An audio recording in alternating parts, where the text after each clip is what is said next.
Humans, masters of the stars and rulers of the universe. For eons, the universe belonged to the great empires of the stars, vast, ancient, and stagnant. The Zalzith hegemony, the Vorn dominion, and the Seraphic ascendancy had long ruled the cosmos, their hierarchies unchallenged, their might unquestioned. It had been an era of eternal stagnation, a cosmic status quo where innovation was stifled, and lesser species were groomed for servitude rather than greatness. Then, from the backwater fringes of the Orion Cygnus arm, an insignificant species emerged. At first, they were dismissed as a mere anomaly, a primitive, warlike race from the planet they called Earth. No natural telepathy. No genetic superintelligence. Just another species doomed to be conquered, assimilated, or exterminated. But the humans did something no one expected. They fought back. It began with the Battle of Epsilon Prime.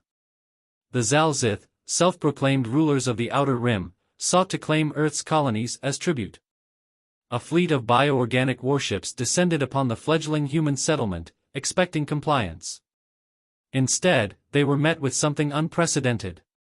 Humanity's ships were crewed by galactic standards, steel and titanium hulls, chemical-based weaponry, no energy shielding, but they fought with tactics and ferocity unseen in the sterile wars of the elder races. The Zalzith, expecting an easy pacification, found themselves overwhelmed.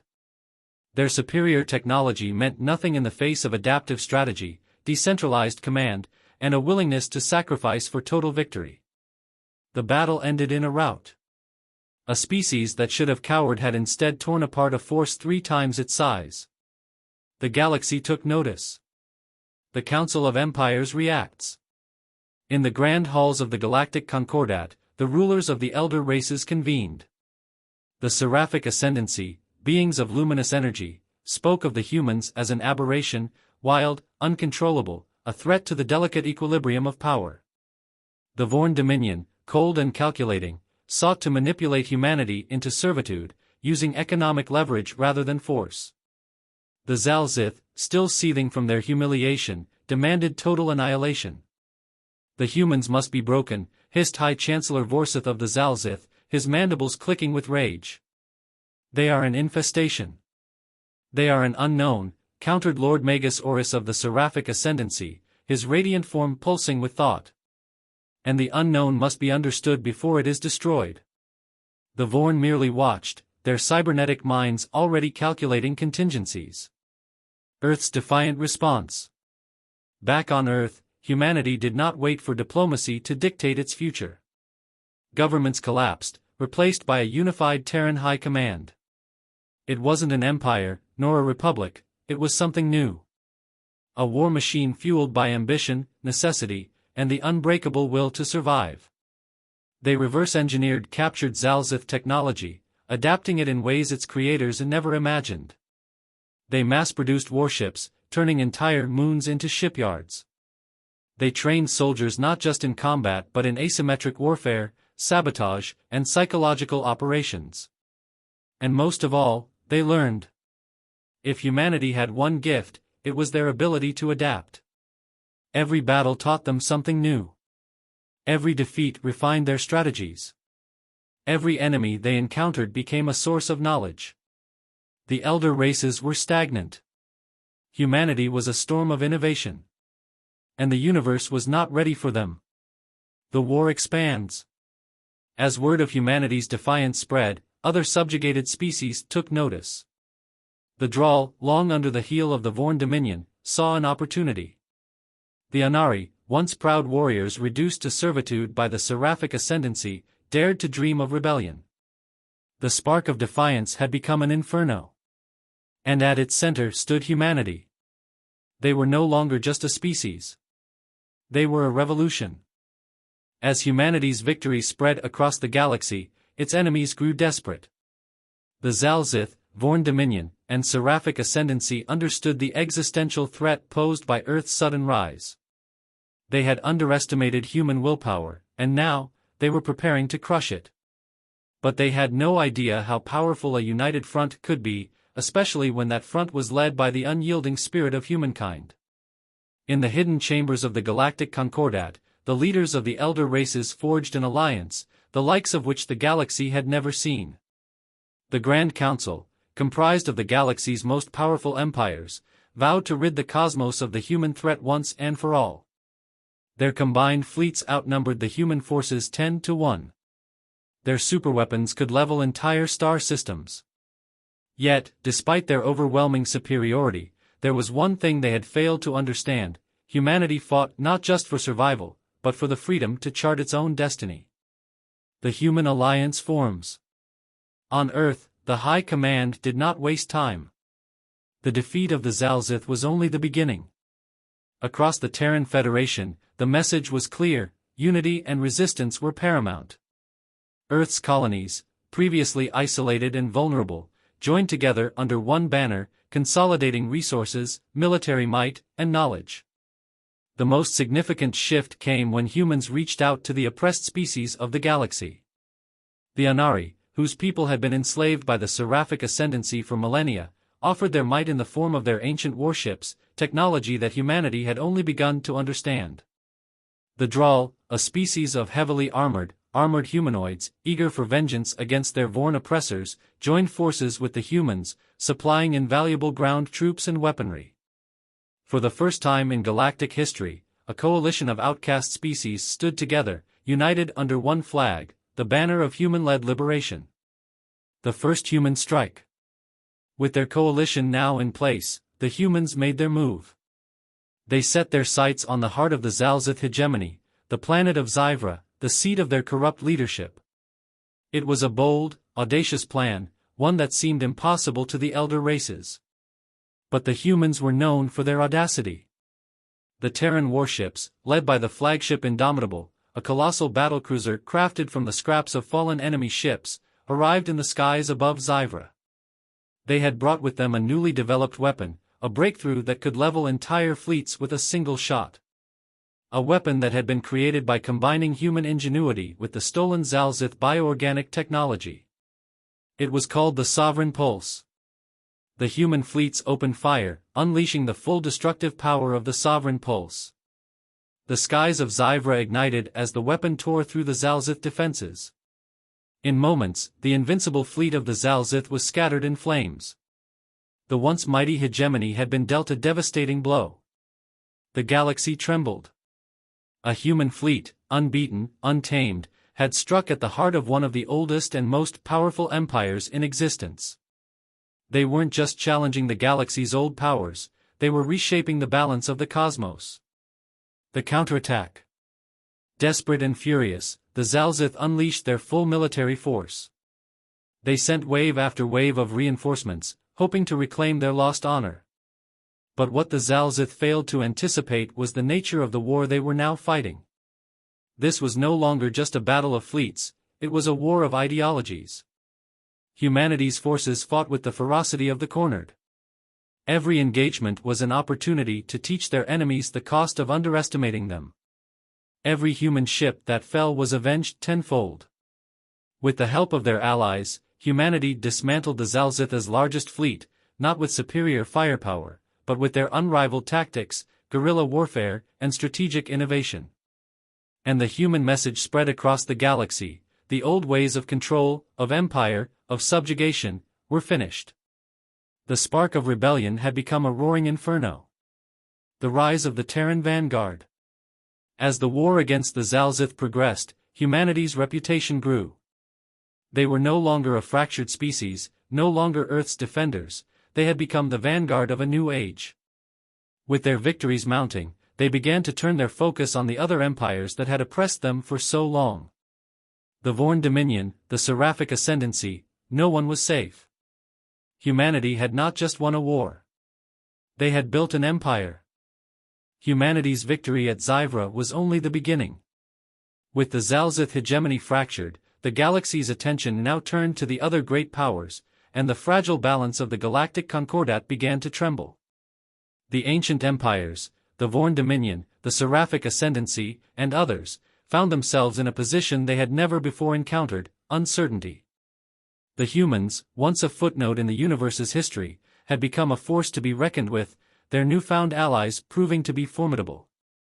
The old order was crumbling, and no one knew what would replace it. The Seraphic Betrayal. For millennia, the Seraphic Ascendancy had been the galaxy's keepers of peace, or so they claimed. Beings of radiant energy and grace, they had held sway over countless star systems, often using their power to manipulate and control. But their lofty ideals concealed a cruel truth: their peace was built on the suffering of others. The Seraphic leadership, once so secure in their power, were now fearful of humanity's unrelenting advance. They had underestimated the resilience of the human spirit, the same resilience that had seen Earth rise from a war-torn planet to a galactic superpower. Desperation took hold, and they began to turn against their own people. A faction within the Seraphic Ascendancy, led by the enigmatic Radiant Lord Theralos, saw the growing human threat as an opportunity. Theralos proposed a radical plan to the ruling council, a betrayal of their millennia-long philosophy of peace. The Seraphic Ascendancy, he argued, must ally with the Vorn Dominion and destroy the humans once and for all, before their influence spread beyond control. However, not all Seraphic leaders were so quick to betray their principles. High Priestess Velora, a respected voice within the Ascendancy, saw the humans as an evolution of the galaxy's future, not its destruction. Her words went unheard as Theralos and his faction seized control of the Ascendancy's military might, preparing to strike at Earth. The galaxy, already on the brink of war, now faced the possibility of total collapse. ### the Vorn Dominion's counterstrike. With the Seraphic Ascendancy divided, the Vorn Dominion saw an opening. Ruthless, calculating, and cold, the Vorn had always believed in control through technology, manipulation, and fear. They viewed humanity as a temporary nuisance, not an existential threat. But the humans' growing alliance of oppressed species and their increasingly advanced weaponry left them no choice. They, too, prepared for war. In the Vorn war rooms, a cold logic prevailed. The Dominion would strike at humanity's weakest link, Earth itself. Their strategy was simple but devastating: infiltrate human systems, sabotage their defenses, and leave Earth vulnerable to invasion. With humanity's homeworld destroyed, the Terran Federation would collapse, and the galaxy could return to the status quo. But the Vorn Dominion had miscalculated. They did not understand what Earth represented. It was not just a planet, it was the heart of an unstoppable force, a force that had already triumphed over the Zalzith, and which had begun to rewrite the very rules of warfare. The human response, the Phoenix Initiative. Humanity's leaders, ever the pragmatists, had anticipated the Dominion's move. But rather than fight defensively, they launched their most audacious plan yet, the Phoenix Initiative. Named for the mythical bird that rose from its own ashes, the initiative sought to transform Earth's defense capabilities into something the galaxy had never seen: a single, unified planetary shield that would make Earth impervious to any invasion. To do this, humanity engaged in an unprecedented project, uniting the resources of the Terran Federation and its allies in a race against time. The Anari, with their mastery of ancient technologies, helped develop a system of energy fields that could envelop the planet, while Drall engineers contributed their knowledge of energy-based weapons. Even the Zalzith, once enemies, had been brought into the fold, their own people eager for redemption. The result was a planetary defense system known as the Eternal Shield. A massive energy grid that surrounded Earth in a protective cocoon, it was impervious to all but the most advanced weaponry. With this in place, the humans had turned Earth into an impenetrable fortress, a symbol of their unyielding resolve. The battle for Earth. As the Vorn Dominion's fleets approached Earth, they were met not with easy prey, but with the full fury of humanity's determination. The Eternal Shield flared to life, deflecting their initial barrage with ease. The humans had no intention of simply defending, they struck back with calculated precision. Massive human dreadnoughts, armed with sovereign pulses and newly developed antimatter bombs, tore through the Vorn fleet. For every Vorn ship that fell, hundreds more were rendered useless by the impenetrable shield. It was a battle of attrition, and the Vorn Dominion were losing.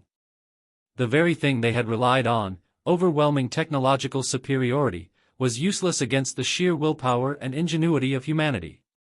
The Dominion's command fleet, led by the warlord Krosk, attempted a final, desperate assault on Earth itself. but they had underestimated the human response. The humans, having learned from their earlier victories, turned the tables. They infiltrated the Vorn command ship systems, rendering their most advanced weapons useless, and launching a final assault on the fleet. The result was catastrophic.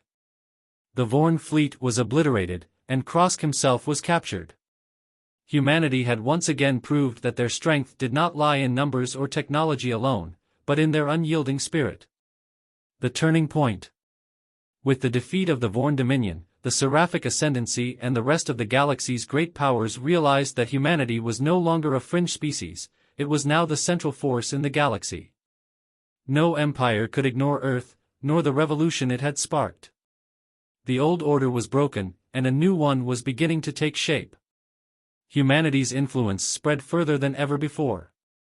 What had once been an isolated world on the edge of the galaxy was now the heart of a new era, one where every species had the chance to rise, to break free from oppression, and to join in the fight for a brighter future. The Vorn Dominion had been shattered, their fleets crushed, their leaders imprisoned or executed. The Seraphic Ascendancy, still divided and weakened, saw its influence crumble, and even the once immovable Zalzith hegemony was left reeling. The galaxy had irrevocably changed, and at the heart of it stood humanity. With Earth's defenses now unrivaled, the Terran Federation began to transition from a coalition of human and allied species into something far more ambitious, the Terran Empire. The announcement came during a historic summit held on Mars, where leaders from every corner of the galaxy were invited to witness the formal shift in humanity's political structure. What had once been a united front against external oppression had now transformed into a governing body that sought to unify the galaxy under human leadership. The first Terran Emperor, Alexander Kincaid, was crowned in a grand ceremony. A former military strategist who had once commanded fleets during the War of Rebellion, Kincaid's rise to power had been inevitable. His vision of a galaxy free from the tyrannical rule of ancient empires resonated deeply with the oppressed species of the galaxy. But it was his unyielding belief in humanity's capacity for leadership that galvanized his supporters. "We shall not rule as the tyrants of old, but as the guardians of liberty," Emperor Kincaid declared to the assembly. "Under the Terran banner, we shall bring the stars together, not through fear, but through cooperation, innovation, and the unbreakable will of those who seek to be free." It was a speech that inspired many, but also alarmed the ancient empires who had long held sway over the galaxy. The first rebellions. While many of the oppressed species embraced the vision of the Terran Empire, not all were pleased with the rapid expansion. Among the elder races, some saw the rise of humanity as a direct challenge to their ancient dominance, and whispers of rebellion began to stir in the dark corners of the galaxy.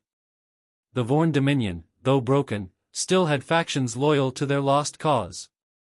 These rogue Vorn warlords and mercenary fleets scattered across the galaxy, forming a loose alliance with remnants of the Zalzith hegemony, now led by an ambitious general named Sinter. They were determined to not let humanity's rise go unchallenged, and they began plotting a campaign of sabotage and subversion.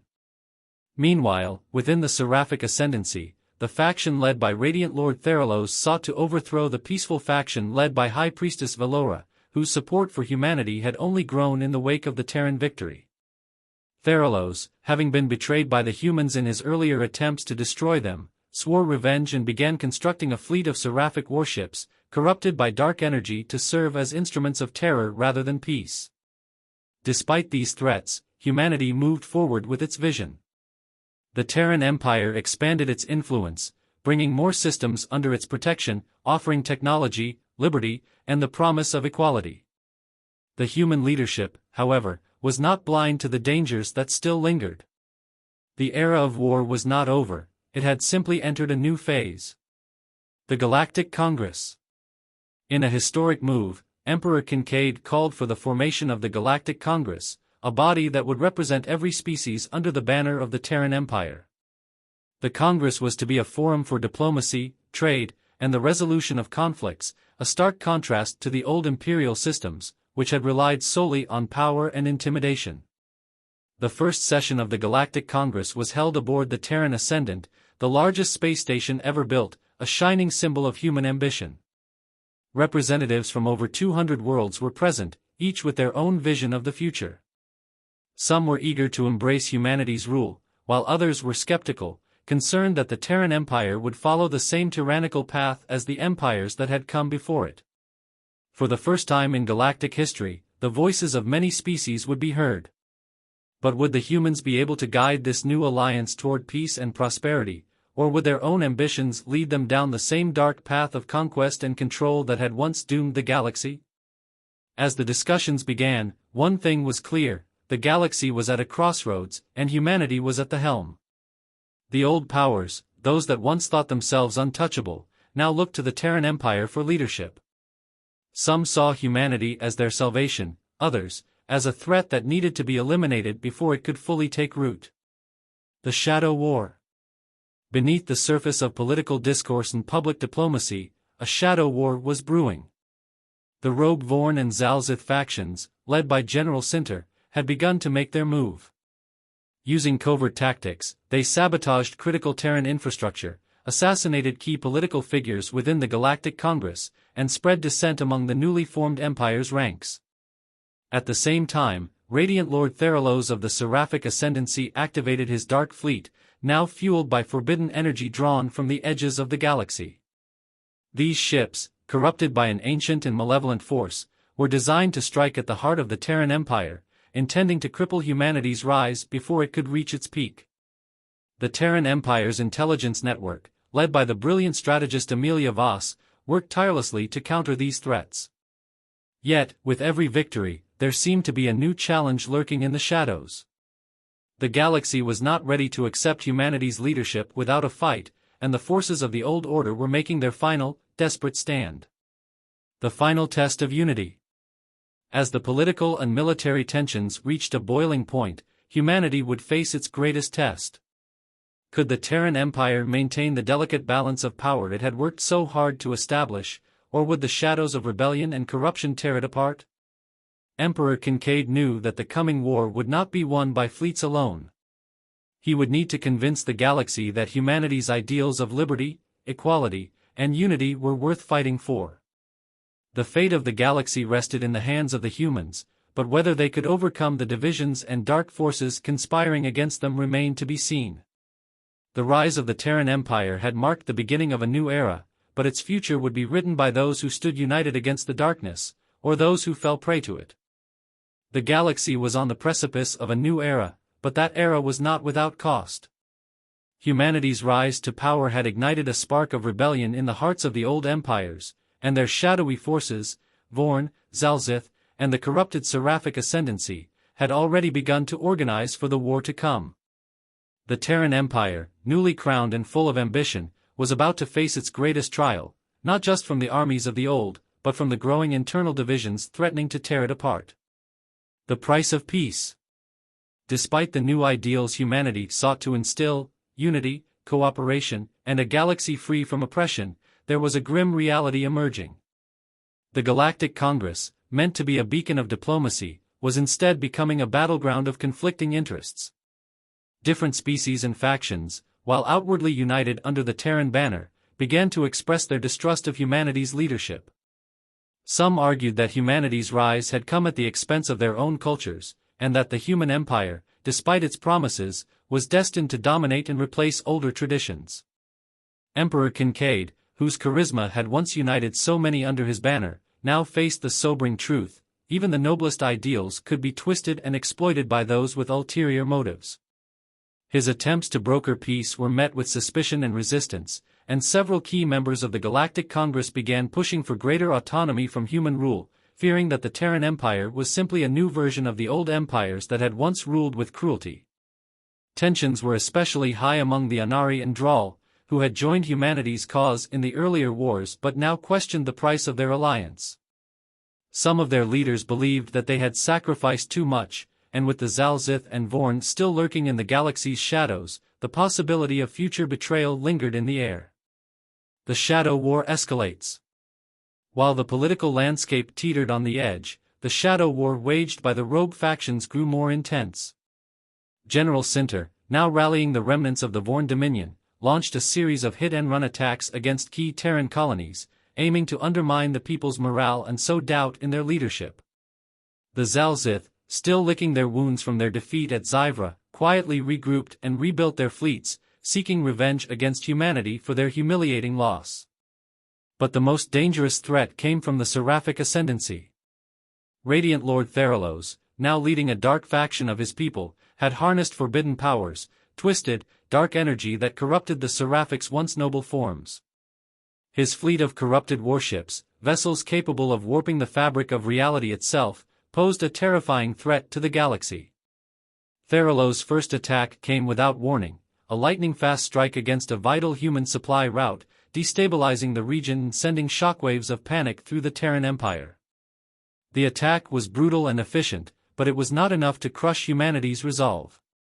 It did, however, force Kincaid and his generals to confront a grim truth: the coming war would not be won with tactics alone. They needed something more, something to tip the scales in their favor. The rise of the Phoenix Fleet.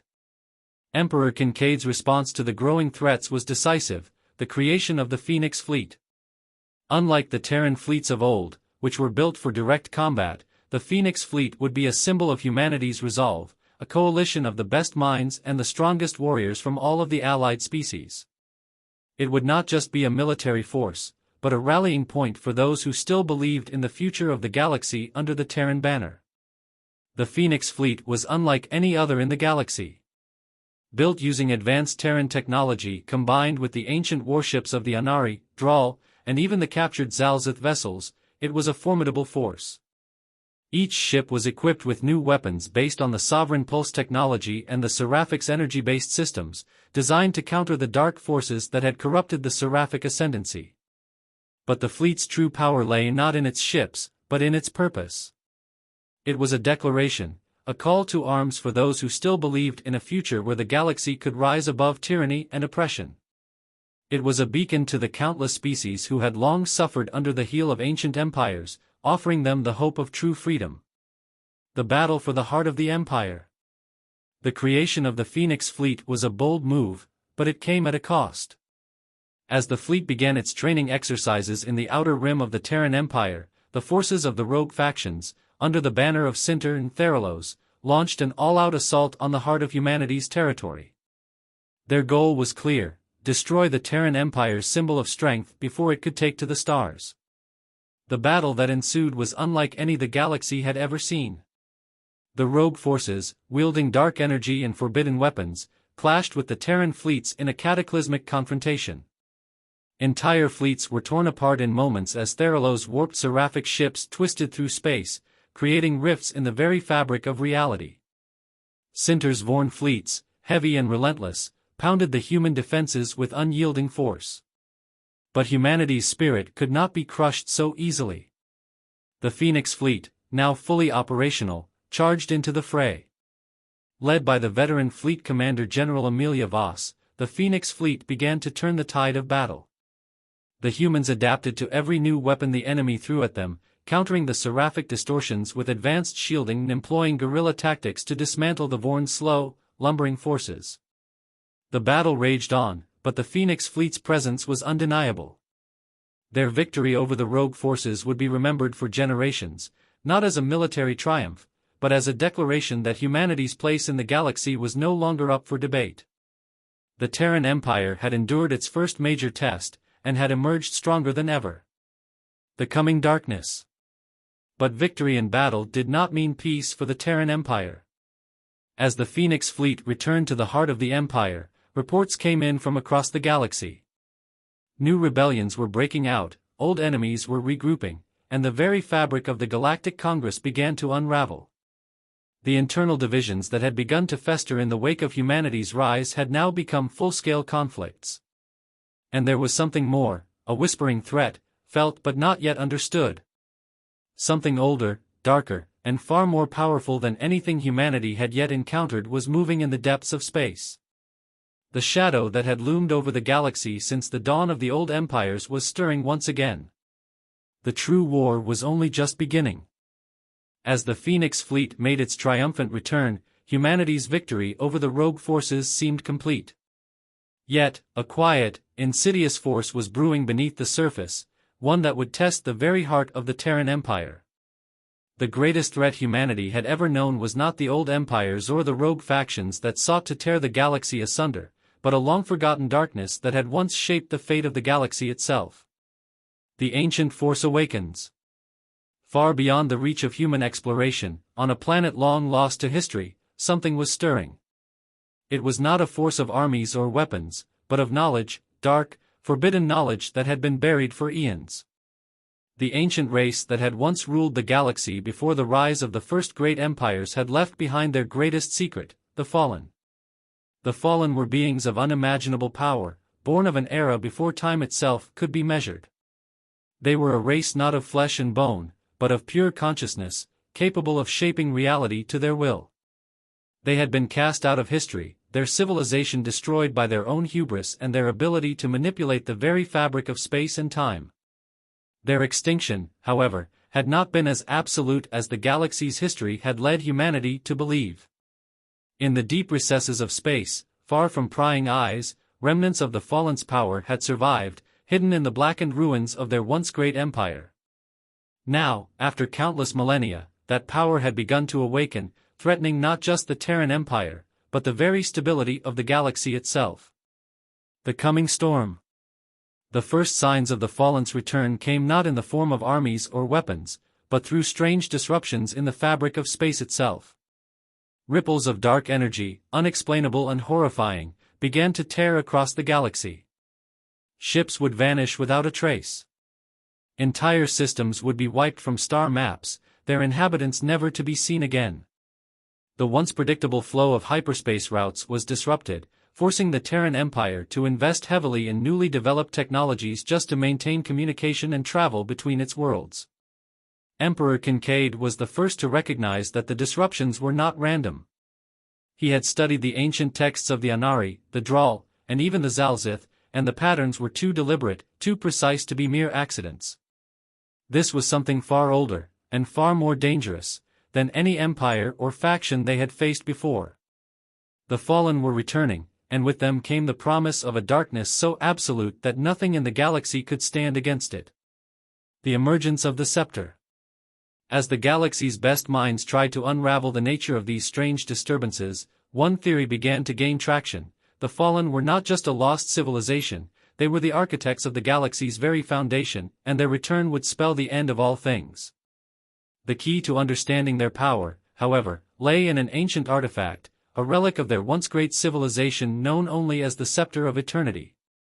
The scepter was a weapon unlike any other, a device capable of tapping into the fundamental forces of existence itself. It had been lost for centuries, hidden deep within the void where the Fallen's empire had once stood. The scepter was said to be the source of the Fallen's ability to bend space and time, a tool that could unravel the very laws of reality. The first clue to its location came from a cryptic message intercepted by human intelligence forces. It was a distress signal from the last known outpost of the Anari, a system that had long been considered lost to the ravages of time. The message was brief, but its implications were chilling: the scepter awakens. The Fallen return. The Terran Empire's response was immediate.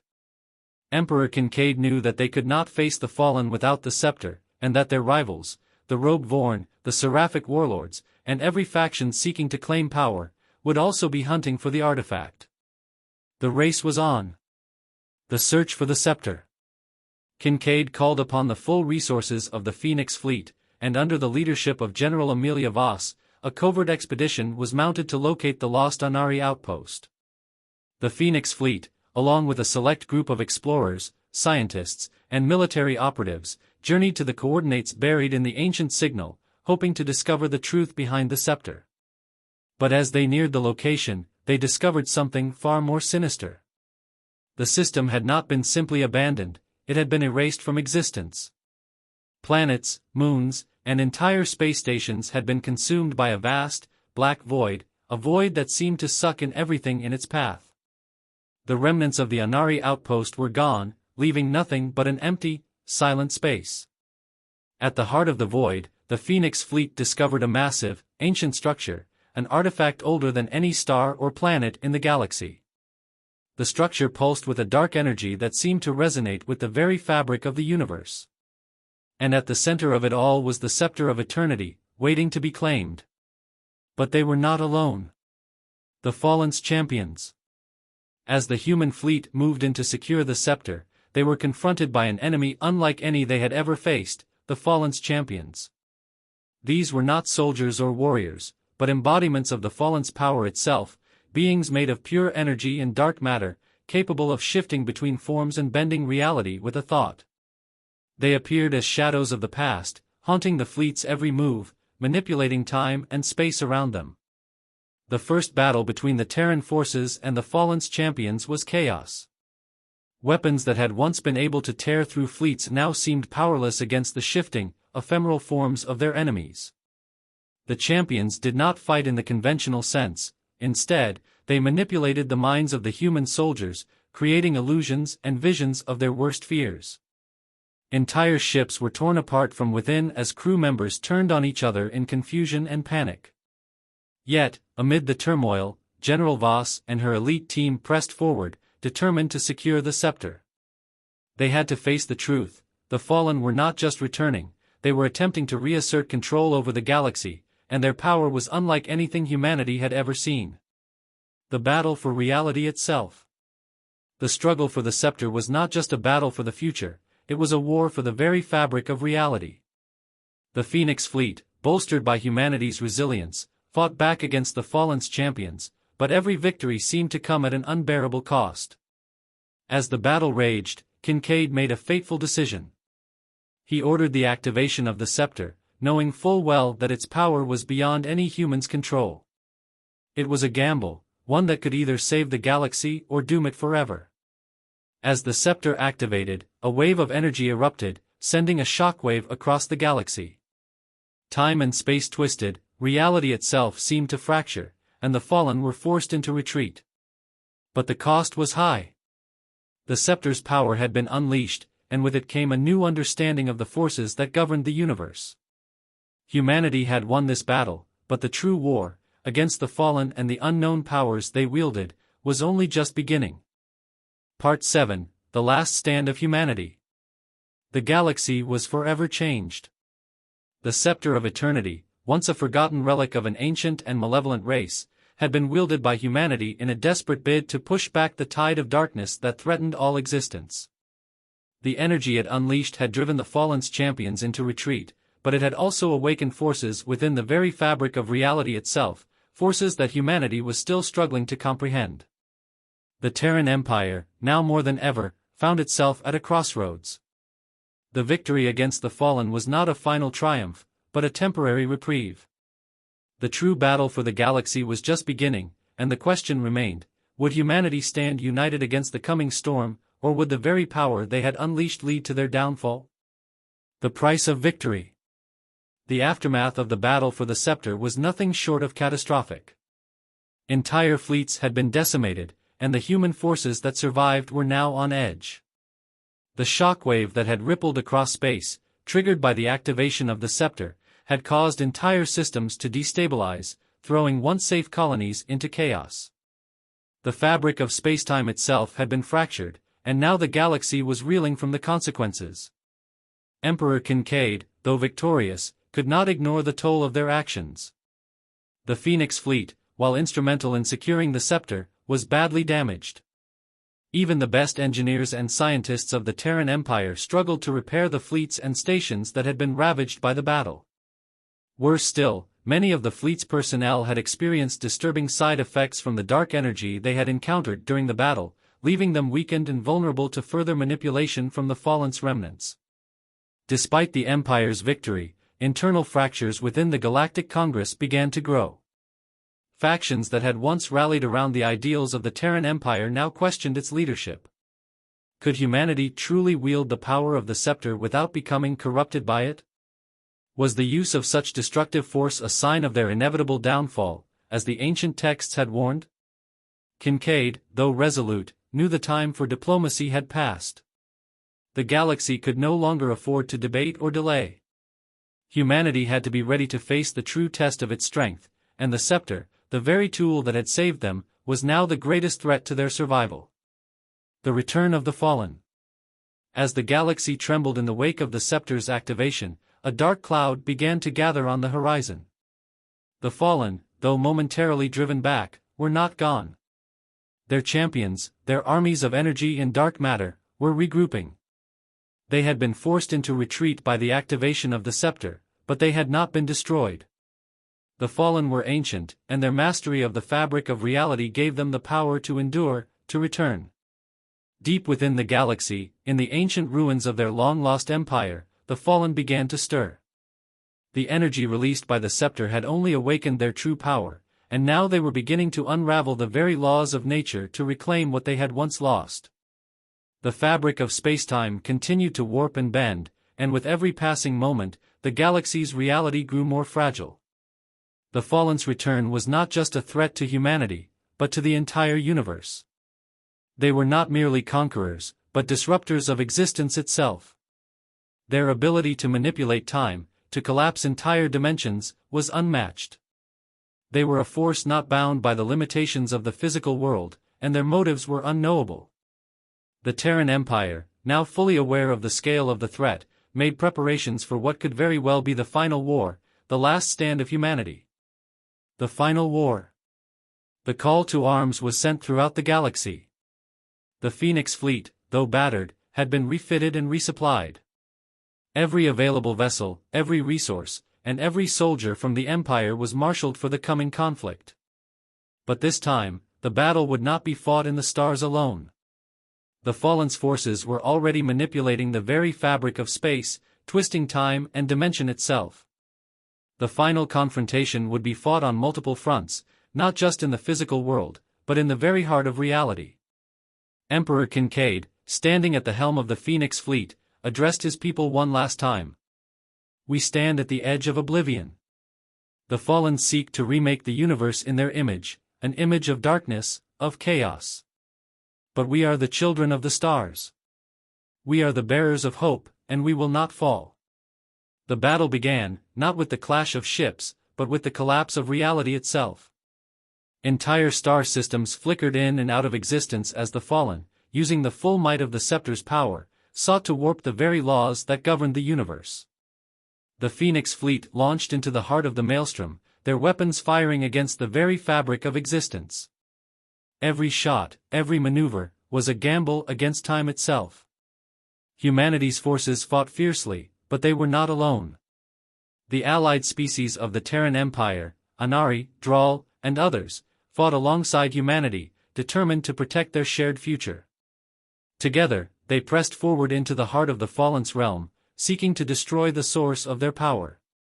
But as they advanced, they discovered the true nature of the Fallen's power. It was not just the scepter, but something far older, hidden in the deepest corners of the galaxy. The Fallen had not just bent time and space, they had once forged them. Their return was a catalyst to undo the very creation of the universe. The ultimate sacrifice. In the final, desperate moments of the battle, General Amelia Voss, leading a daring strike team aboard a newly constructed flagship, discovered the heart of the Fallen's power. A dark energy core, pulsing with the power to undo all of existence, was the source of their ability to collapse and manipulate reality. The only way to stop the Fallen was to destroy the core, but the cost would be astronomical. The energy required to sever the Fallen's grip on the galaxy would tear the ship, and its crew, apart. There would be no retreat, no escape. Amelia Voss, along with her closest officers, made the ultimate sacrifice. They activated the core's self-destruct sequence, sending the energy into a chain reaction that would destroy the Fallen's power forever.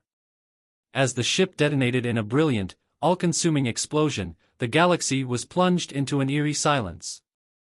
The Fallen, though forever altered, had been defeated. Their power was shattered, their influence broken.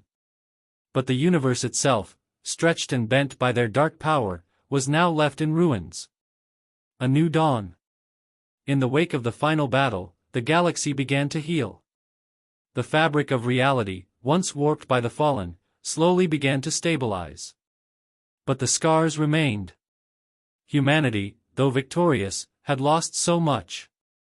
The cost of their survival had been steep. Emperor Kincaid, now the last living representative of the Terran Empire, stood at the helm of a broken galaxy. "We are the ones who remain," he said, his voice a quiet promise. "We will rebuild. Together." The galaxy was forever changed. Humanity had won, but the price of victory was etched in every corner of the universe. And yet, in the ashes of the fallen, a new hope emerged, one that would guide the stars into a future where humanity, masters of the universe, would once again rise from the depths of despair.